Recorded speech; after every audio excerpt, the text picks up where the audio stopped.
Every leader knows that a thriving organization depends on the energy, productivity, and commitment of its people.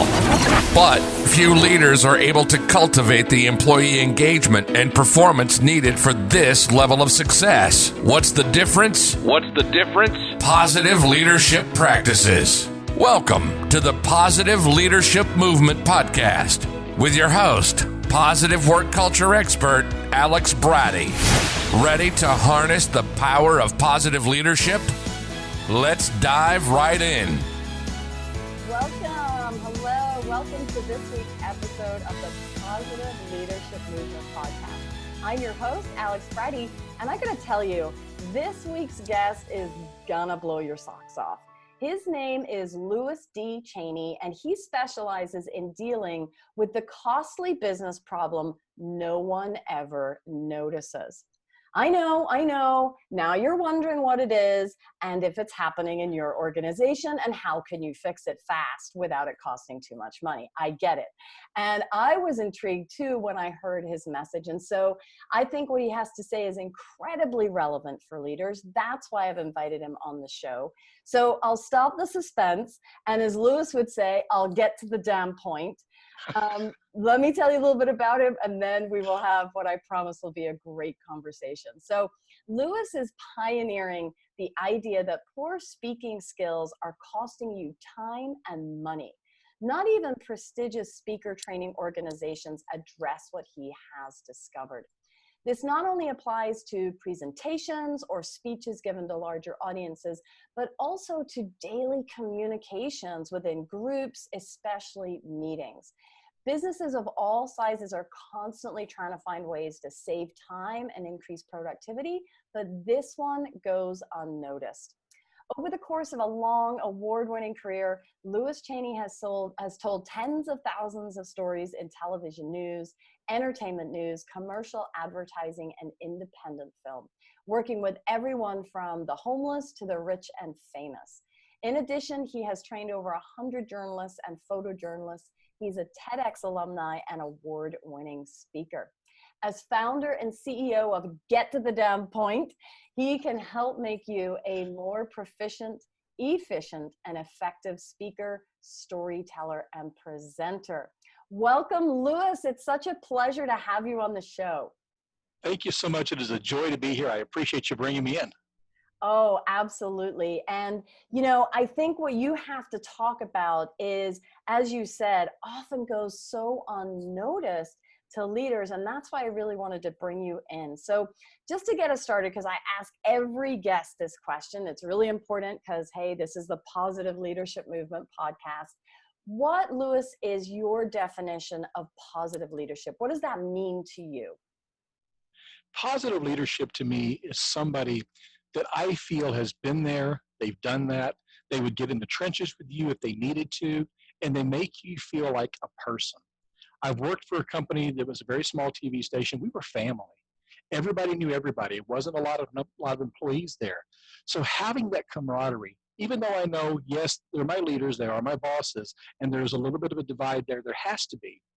But to be able to be personable with those people, they come in and they share their stories with me, and I get to know them on a personal level, makes me want to work harder for them.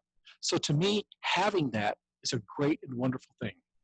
I love that. So it's this idea of creating that familial atmosphere, right? Where Absolutely. We feel we can be vulnerable, we can be open, we can bring our personal life into the office. We don't have to leave it at the door and try to, segregate these two things. Like, here I am at home, here I am in the office. It's like allowing those things to merge and people to feel comfortable in their work environment. Oh, absolutely. I'll give you an example of that. And this was early on in my career. TV camera, and I'm shooting this picture of a lovely fountain. And the camera decides to take a drink, and it sort of killed the video camera I was using. So I was really nervous going into my news director as a young photographer and going, dude, you're not going to believe what happened. But I was shooting this shot, and the camera sort of drowned. And he looked at me and he said, what did you learn from doing this shot that you're not going to do in the future? And I'm like, that's the kind of leader I'm talking about. Somebody, he was irate about it. He was not happy he'd lost his camera. but he understood it's part of the perils of the business we're in, and it wasn't this rake you over the coals moment. And he turned out to be one of the best bosses I've ever had in my entire life. Right. You can't cry over sunken cameras. You can only decide what you're going to do next. Right? Yeah, it was beautiful footage, though. You've worked in television. You can imagine. These are the old tube cameras. As I pulled it out of the water, you could see the colors flashing where the tubes were blowing up inside it. Man. It was a great piece of videotape, let me tell you. I bet it was. I bet it was. So your whole focus now, well, it has been throughout your career, but really what you focus on right now is this idea of storytelling and helping people be better storytellers. So like how does storytelling contribute to being a positive leader, to being the type of positive leader you just described? Like, why does it matter? It matters because instead of getting up there and coming in and telling us all the facts and figures, and yes, those are important to do, but when you're sharing stories, particularly stories that create what I call a Me Too moment, if you're giving an example of something and it makes a Me Too moment where I can relate to what you're talking about, it makes me more connected to you, more connected to us as an organization, rather than it just being hard, cold facts. Maybe that's a story about something that went on with you that you're relating to work. Maybe it's an analogy, an example that you're using, that you're talking about that connects to, you're saying, hey, what about if your grandmother XXX did this? And how would you feel about that? Then it puts it into something I can wrap my brain around more than if you just stood up there with a PowerPoint and showed me hard data all the time. I gotcha. Okay, so tell me this though, because I know that some of my listeners have these kinds of positions, and I do this from time to time too, right? Like I have to do presentations where absolutely story is really important, but I also do presentations that are exactly what you just said. It's data, it's PowerPoint, and yes, there's a narrative to the data and what it means, but how do you, if you've got something so dry like that, how do you become a storyteller in that kind of situation? How do you incorporate that? Well, give you an example of it. I've been doing some speaking for a company that did stem cells for pain and things. And I would go and do these seminars for them several times a week in different states. I cover a 5-state area. The information, because I'm not a doctor, I'm regurgitating information. So I had a very, very fine line to walk there. But there was one part when we were talking about the overabundance of pills and medicine being taken today, and how if you're not careful, and I've seen this happen with family and friends, it can get mixed up and you wind up in trouble. So rather than just saying that as a hard story, as a hard fact to them, I took it a little deeper and took it personal, because I had a cousin who accidentally overdosed on a medication at 42 years old. So I stopped and I told them the story about her, because then that humanizes that fact, that figure. And you don't have to do it for all the facts and figures. And for some of those, I would even say in a PowerPoint, imagery is fantastic. They say pictures are worth 1,000 words. As a guy who comes from a background shooting video for news, absolutely they are. Don't be afraid to put an image up there, because that image and talk about something that's related to it is just far more cognitively easy to wrap your brain around than the data. But that's how you work it in. You just find something that connects. And I guarantee you, and I could see this every time I told the story, I would see the audience going, because either they had experienced it, because I'm talking to seniors, or they knew somebody who had. Yeah, I love that. Those are two great examples. So one is, find something in there, some data point where there is something personal, or you have some kind of story to tell that illustrates the point, that kind of drives it home. And the other one, I love that you mentioned this, is put a picture up. That in and of itself can just make that connection. If you have the right picture that sort of, as you said, tells the story, that can be part of the story. I love that. So you got a couple of options there. So we've all been in these meetings though, Lewis, where, people are rambling. So they might be telling stories, but I don't know what their point is, and it's not going anywhere. And honestly, we've all been in these stories where you're like, seriously, like, when are we going to be done? Is he going to, as you would say, is he going to get to the damn point anytime soon? So, what is the difference between someone who tells stories versus being a storyteller? Because I think that is a really important distinction here, especially for leaders who are often in that position where they got to get up in front of people, they got to connect. So they're thinking story in their head, but they might be executing it in a way that is not effective. I'll tell you the easiest way to do this, and this happened with a reporter I was working with years ago. There was a tornado that came close to an apartment complex, and we went to interview a man whose family and him were scared to death. Obviously, they'd heard it. You've always heard the thing. I know you've worked in the news business too. It sounds like a train. If you've never heard one, guys, let me tell you, I have. That is exactly what it sounds like. They're not making this up. But we went to his apartment, and he's standing in the door. And it could have been a simple interview where we said, okay, tell me this. That would have been him telling a story. Just, well, here's what happened. Instead, my reporter did something that I will never forget. He looked at that person and he said, take me there. And the guy started describing the situation now. He opens his door up and invites us in. He said, well, let me show you. Come in here. And he walked us through the apartment. We were all sitting up here at the table. We were having dinner. I heard that train noise. I knew we had a weather alert out. I grabbed that mattress off the bed. We ran in here. We jumped in this bathtub right here. We covered over it. We were scared to death. He went from what's called an outer circle of action to an inner circle of action. Picture a parade. If you're watching a parade, it's one way of looking at it, but then you're a casual viewer to it. If you're marching in the parade, it's a whole other feeling. And I would shoot it both ways in news. If I'm standing in front of the guy who's blowing the trombone right at the camera here, you feel like you're a part of it. That's the first thing you want to do, is you want to take them there. Take them on that journey with you. Don't just tell the story like you're reading a bedtime story. It's not the same. You want to be human and authentically you. Absolutely be authentically you. I love that. And it's, you make such a great point about being authentically you. Because here again, I think we've all probably experienced this, whether, it's a professional speaker or it is, a leader getting up there, having to present for some reason, but you can tell when they're not being authentic. I mean, everybody can smile it a mile away, right? And it just makes the whole thing even more painful for everybody to have to endure it. So you make a really great point. So, but how do you be authentic, right? Because it's easy to say that, but for some people, they really are kind of, as I said a little bit earlier, leaving their personal, this is who I am at the door. And then it's like almost put on the mask and like, okay, here I am. Now I'm a leader in my organization. So I have to be a certain way and I need to, behave in a certain way.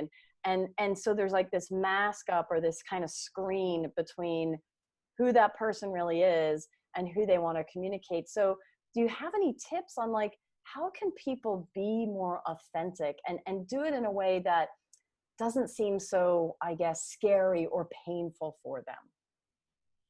Simple. Passion. If you've got a passion for what you're talking about, it shows. If you think of any topic out there that may be your topic, maybe you're a golfer and you could talk golfing all day long. You're passionate about that topic. But being passionate isn't enough. That's a good start because that gets you fired up. You feel it from within and you start becoming who you are. You drop that mask and you start talking about you. That's why they always say it's great to ask people questions at a party because get them talking about themselves. At that point, let yourself get out because passion is not enough. You still have to make that connection. And what do I mean by that? That means you choose those stories that you know will get that audience to nod with you and go, yeah, I understand that. Me too. I know somebody that's been there like I described before. I tell people what I want you to strive for is perfection, but not perfection the way you think. Perfection to me is between passion and connection. When you get right in the middle of those and you have that working for you, you'll feel it. And that is your perfection. It's not like anybody else's. Oh, that is a golden nugget. Say it again. So perfection lies between passion and connection. Oh, I love that. That is powerful, Lewis. Oh my gosh. That is so powerful because everybody's trying to be perfect, right? I mean, we all know we shouldn't because, perfection's not attainable. But you've just now created a perfection that is actually personal to everyone. So it lies between passion and connection. I absolutely love that. I absolutely love it. So the other thing, and I think you talk about this a little bit, is that when we tell stories, because we can get passionate about our stories, but, and I'm guilty of this, totally guilty of charged, they can get a little long. You know, and I blame that on the fact that I am originally from Ireland and they like to tell really long stories that meander and do not have too much point. I mean, I talk to my family and sometimes I get off the phone and I say, I really don't know what they told me, but they talked a lot. They talked a lot. They told me a lot of stories, but I have no idea what they were really saying, right? So tell us about that. Like, how can we, you know, have the passion, make the connection, but do it in a way that we don't send people to sleep because it is taking us forever to get there.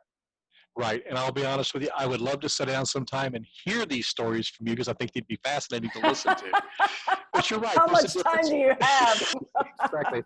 Well, you know, I've got a little bit. How much time do you have? Here's the thing, though. When you're at a party or you're just talking with family and friends, we do that. And it's absolutely okay in those situations to just meander and let that story flow. But when you're doing it from a business perspective, think of it this way, and this is one of the best analogies I've got for it. If you watch a movie, they tell you, you'll know within 10 minutes whether you like a movie or not, because they have to hook you like that. They've got to bring you in. I'd say even faster in our house. Exactly. Yeah. But you have talking to people, whether that's in a meeting, whether that's on a fundraising call, or you're out on sales calls, whatever it may be. You've got maybe 10 seconds. If not, what are they doing? Yeah, they're multitasking, right? Yep, on the phone. They're like, yeah, I'm listening. Meanwhile, they're in their phone. Exactly. Right? So what you have to do is look at it the way movies do. And this is a great way they say it. Come in late, get out early. Join that part of the story that you have to as it's in progress, and then get out of it at the first opportunity. All the details don't matter. You can see in a movie where a guy will pull up a paper and it shows an address. And the next thing you see is they're knocking on the door. You don't have to see him put the paper down, put on his jacket, get in the car, drive there, get out, walk up. Take out the extraneous stuff in the story that doesn't matter. Boil it down to its essentials. If you take out a line and the story still stands, that line didn't need to be there to begin with. And continue to make it a roller coaster, up and down. You don't want to take people down and just be here the whole time. Add some levity, add some humor. Humor is awesome, particularly self-deprecating. And as a leader, oh my God, it's just worth its weight in gold when you're making fun of yourself or you're saying something where you're making light of things. People can then relate to you more. Yeah, I love that. And boy, do you make a great point about sort of, you know, if you take the line out and the story is still the same, yeah, it really didn't need to be there, right? I mean, that's where we have to be so judicious about editing ourselves, right? And if you are preparing for a presentation, chances are, you know, you're at least making notes. Even if you're not typing it out like some story script, you're at least making notes. And it's so worth going back through them and saying, well, does that really need to be there? Is that connective tissue? Is that a main point? If it's not, then boom, it's gone, right? Like connective tissue is exactly the word. I used it in my TED talk. Connective tissue of human beings is story. But you were talking about this whole issue of what you can do when you're up there. You just have to remember, they're people, just like you. You're people, just like them. Communicate as a human being first. I told many reporters this over the years when we'd go to interview a family, particularly a family who had been through some really bad tragedy. And teaching them early on, I told them, just remember one thing, be a human being before you're a reporter. Don't walk up and be cold and callous to these people. And I would share the same thing with leadership. Be a human being first. Yeah, absolutely. Absolutely. So give us some tips. Like tell us, you know, I'm sure well, let me back up. I'm sure there are some common mistakes that you see if we haven't already touched on them. So like, what are they and how do we fix them? That's what I'm trying, like, because I'm all about actionable information, and it's good to know if we're doing something that, you know, isn't great, isn't effective, but I'm all about the solution. So give us some of your juicy content. How do we fix some of these common mistakes? I get to be the guru now. Okay. Yes. Give you a few things. First of all, this is one people tend to think is just, it's okay to do. And I've even seen basic public speak. I can't talk. Yes, I'm a professional speaker. You have those days, folks. Here's the thing. I've seen people who teach basic public speaking say it's okay to have the ahs and the ums in there. It truly isn't. If you check out my website, there's a video on there. I challenge you. I challenge all of you. Go to www.gettothedamnpoint.com. Check out this video. It's only less than a minute long. There was a lady on TV. She was representing her company. I watched this interview with her. The interview lasted less than 5 minutes. I boiled it down, edited it to where it was just her speaking. She spoke for 3 minutes and 15 seconds, or 3 minutes and 11 seconds. I took it a step further because she had in that 3 minutes and 11 seconds over 70 filler words. Yeah, like, but so. I boiled it down to just those words, and it came out to be 37 seconds long. Ooh. And when you hear these ahs and ums strung together in 37 seconds, I promise you after the first 10 seconds, you're going to be, okay, Lewis, I get your point. No, seriously, turn it off. No, I'm not kidding, turn it off. What people don't realize, and this got me going, I'm like, okay, these little words by themselves are already eating up your time. If she'd been speaking for a full half hour, she'd have lost over 6 minutes of time to just these words alone. Mm-hmm. That doesn't count for all the other prep she could have had. This is the tip of the iceberg. So how do you get rid of those? I'll tell you. Stop, drop, and pause. You know you're going to say them. Your mind doesn't want to have a void. You don't want to have that silence. You know that word's coming up, so you stop talking. Just shut up. And then you drop that word. And then you pause. Because pausing does two things. First of all, it allows you the opportunity to get back to what you were trying to say. And secondly, it allows your audience the opportunity to catch up with what you've said. On top of that, it makes you look smart. When you're up there and you can't think of something, you're looking at the audience. They're like, this must be really good. I've got to lean in. What's coming next now, you know?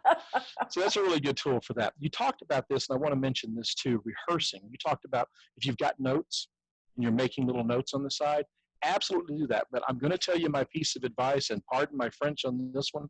When you're rehearsing, get off your ass and on your feet. Why? Because your feet know more.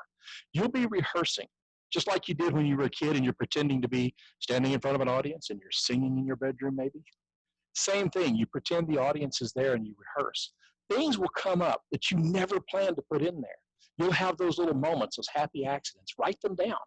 Because when you're in that moment, you're stuck on that presentation or that speech in that meeting, that story you didn't plan on using may come in handy because you'll remember it. And it still relates to what you're talking about. But rehearse up in front of the crowd, so to speak. That's another key to tell people. Oh, I love it. Those are two fabulous tips. And I have to say on the ums and the ahs, I mean, I am guilty. I know that I need to work on that. At the same time, I also notice it when it is incredibly obvious in other people, and it is painful to listen to. I actually have a client who, she has a big job and she leads many people in a Fortune 100. She starts every sentence with and this is a woman who is so smart, so intelligent, and knows her stuff inside and out. And I have to say, when she does that, it makes me feel like she's diminishing her own expertise. And I say it with love, and I've said it to her, so I'm not telling a story, excuse me, out of school here.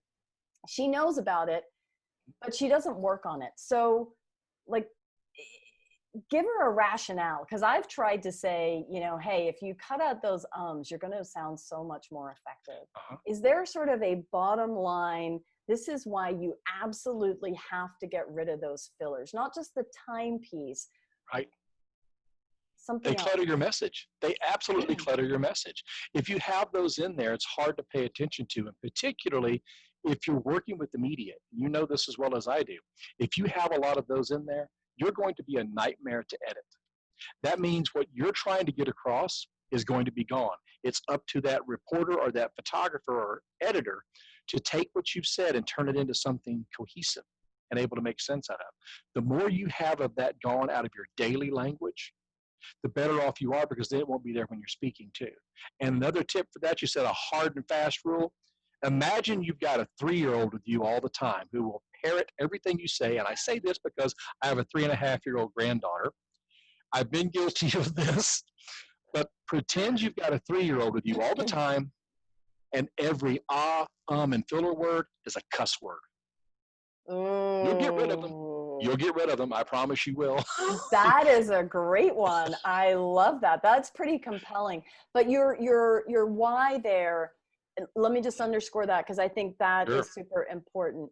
Your message is getting lost. And as a leader, that's the last thing we want to have happen. I mean, the whole point is that you are the one communicating and you want it to be clear. There needs to be no ambiguity. So if those ums are diluting your message, that should be a really big why. And I love your acronym, you know, the short way to remember it: stop, drop, and pause. Right. But here's the thing about pausing. It's so scary, Lewis. Oh, it is. It's so scary. How do people get used to the pause? It's so scary. It feels like 100 years. Meanwhile, it's what, 2 seconds? And what you said is really interesting, that while you're pausing, the audience thinks you're intelligent. But that's not what a speaker thinks up there, right? Because I've been there when I'm pausing, because I'm literally searching my mind for like, oh my gosh, it just went out of my head what I wanted to say. Right. I feel stupid, Lewis. I'll just be totally honest. So give us some encouragement about this pause and help take away the fear of it, because it scares everybody to pause up there. Here's the thing, and I've said this before, and I say this jokingly, but it's kind of true. I was raised on Star Trek. I got used to William Shatner talking like this, you know? So the pausing didn't really bother me a whole lot. I'd listen to him pause for everything he did in Star Trek. But when you do pause, it can be scary. But when that happens, those stories you may have had from your rehearsal come up. But this is where your notes come in handy. Do not be afraid to use notes. I'm a professional. Here's the thing. I have laying around me notes. Because the notes are not for me. The notes are for you. They're for your audience, is who they're for. Because you came there to deliver a message. You came there to deliver whatever it is you're doing. If you forget some of that, they're not going to get the value. And time is given. It's not something they can ever get back again. So you have to respect that. Having those notes is a way of doing that. So when you pause and you get stuck, don't be afraid to go over, look at your notes, and come back. Take a brief moment, collect yourself, and do that. Having that little bit of a safety catch there, and it doesn't mean have the whole speech written out. It means exactly what I said, notes. And I've got memorization techniques that I teach as well. But you can go into those notes and just look at it and get right back on track again. And having that is Linus's security blanket. So you can walk over anytime and get that and get back on track and not be afraid. That's awesome. See, now you just gave everybody permission that it's okay. It is okay to look at your notes if you need to, right? I think Absolutely. that there is this thought that once you're up there, that's it. And you got to remember it. And if you don't, you are, excuse my French, screwed, right? Yeah. So I love that you're giving people permission. It's okay to have the notes. It's okay to go back over and refer to them. And you make the really important point that, you know, looking at the notes is going to give your audience better value. Because as you said, if you forget a really key point and that's going to have an impact, better to just look at the notes and deliver it than feel embarrassed that, oh, I can't remember it and I don't want to look at my notes, so I'll just skip to the next part, right? Like, that's not serving the audience well. There's a speaker that I love to watch. And at the time when I was watching this speech he was giving, he says it in his speech. He's talking and he stops, he walks over, he flips through his notes, he comes back and he says, yes, I make $25,000 an hour for a keynote and I use notes. If this guy who's making $25,000 a keynote can use his notes, you certainly can. Amen to that. Even more permission. I absolutely love it. Okay, I got to be respectful of everyone's time, but you piqued my interest. So give us one tip on memorization, and then we'll sort of wrap. And I know that we're going to share how people can get in touch with you, because we are barely scratching the surface Right. of all the amazing wisdom and information you have.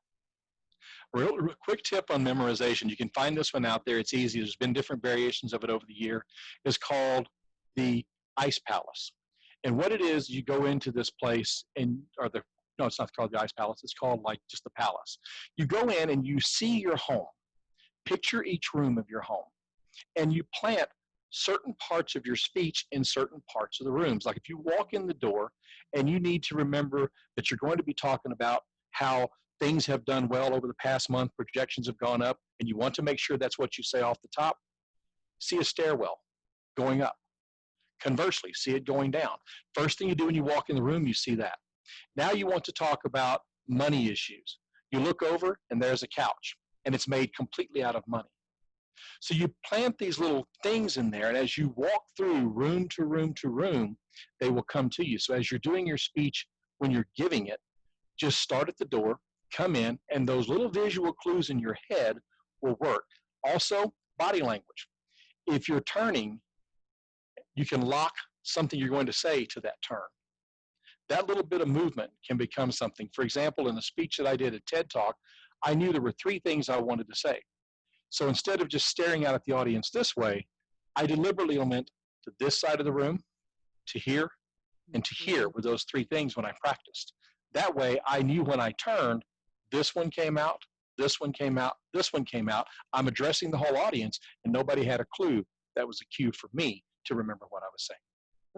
Beautiful. So visual again, right? It's almost like we're creating those pictures in our mind with that first technique to tell our own story in our head so we can deliver it out. Absolutely. I love it. Oh, Louis, you have provided so many actionable resources here. I mean, we've talked about, the essence of time. We've talked about what storytelling is versus being, just telling stories. You gave us the memorization. You told us to get rid of those ums and ahs, your stop, drop, and pause. I love it. And numerous other things that right now I'm not remembering. And that's why this is an episode that I'm sorry, folks, you're going to have to listen to again, because it is so chock full of amazing information that you can take right now to help you with your next presentation, your next meeting, your next sale, your next negotiation, whatever it is you're dealing with in your business as a leader. So Louis, thank you so much for this. I know that our listeners are going to want more from you, because like I said, we barely scratched the surface here. So tell us, how can they get in touch with you? And I also think that you have a very cool offer that you want to share too, right? I do. There's a couple of things real quick. I know you've got the information already. I do have a free ebook for you. It is called The Costly Business Problem No One Ever Notices, and How to Start Fixing That. Really breaks down more of what we've talked about here. It's something you can grab. I promise you guys, I'm a boy from Kentucky. I like my spam fried, not in my inbox, and I promise I'm not doing that to you. So go ahead and grab the ebook. It's at my website. If you don't find it on the link that you're going to have, that's www.gettothedamnpoint.com. I have 2 offers I want to throw out there. First of all, for 1 week from the date of this broadcast, I'm going to give you a code that you will have on the link that you're going to be sharing. That code will be STORY. If you type in the word STORY, you're going to get $200 off my course. But for those of you who are listening for the next 24 hours, the time I speak it, if you go to my website and you type in Alex Rocks, that's Alex Rocks, you're going to get half off, but this is a 24-hour offer only. Then it reverts back to the other one, which will be there for a week. But go there and check that out. Pull in the ebook. Check out my TED Talk that's on there, whatever you want to do, whatever information you can. I'm constantly putting up new material, so check it out. Awesome. Okay, so gettothedamnpoint.com. That's the website. That's where you can get the free download. And then the 2 coupon codes. One is Story, and the other one, which I super love, is Alex Rocks. Very easy to remember.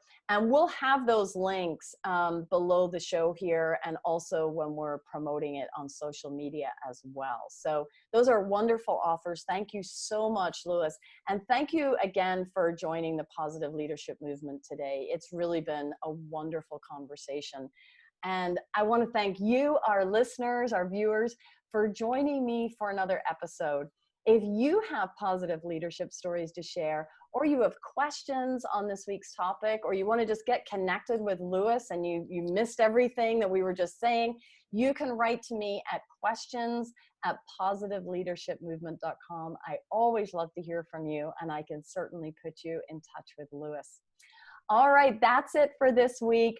Go practice getting rid of your ums and your ahs. I know I'm going to be working on that because it's just been acutely brought to my attention again with today's show. So I will be working on that. I hope you are too. This is Alex Bratty signing out and thanking you for being part of the Positive Leadership Movement and inspiring me to do what I do every single day.